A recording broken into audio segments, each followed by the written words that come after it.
Hello friends, అందరికి నమస్తే. నేను మీ నాగరాజు పోలయ్య మాట్లాడుతున్నా. ఇక తన తదుపరి చిత్రం బేబీ జాన్ ప్రమోషన్స్లో భాగంగా ఓ పాడ్కాస్ట్లో పాల్గొన్నారు నటుడు వరుణ్ ధావన్.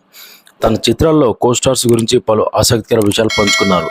ముఖ్యంగా సుయి ధాగా హీరోయిన్ అనుష్క శర్మ గురించి ఆయన మాట్లాడారు. 2018లో విడుదలైన సుయి ధాగా కోసం అనుష్కతో కలిసి నటించారు. ఆ తర్వాత మేమిద్దరం మంచి స్నేహితులమయ్యాం. చిత్రీకరణ సమయంలో ఎన్నో విషయాల గురించి మేమిద్దరం మాట్లాడుకునే వాళ్ళం. తను ఎంత మంచి వ్యక్తి, నిజాయితీగా ఉంటుంది అనుకున్న విషయానికి నిస్సంకోచంగా బయట పెడుతుంది. దానివల్ల ఎదుటి వ్యక్తులు కొన్నిసార్లు ఇబ్బంది పడతారు, అన్యాయాన్ని అస్సలు సహించరు అని చెప్పి ఇక అసలు విషయానికి వస్తే విరాట్ కోహ్లీ గురించి ఆమె అప్పుడప్పుడు ఇలా చెప్తూ ఉంటుంది. ఆయన చాలా సెన్సిటివ్ అని, సాంప్రదాయబద్ధమైన వ్యక్తి అని చెప్పి ఆమె అన్నారు. నాటింగ్హామ్ టెస్ట్ మ్యాచ్లో భారత్ ఓడిపోవడంలో ఆయన రూమ్లో కూర్చొని కన్నీళ్ళు పెట్టుకున్నారని నాతో చెప్పింది. ఆ రోజు మ్యాచ్లో ఆయన మంచి స్కోర్ చేసినప్పటికీ ఓటమి విషయంలో తనని తానే నిందించుకున్నారని చెప్పి అనుష్క తెలిపింది అని వరుణ్ ధావన్ అన్నారు. సో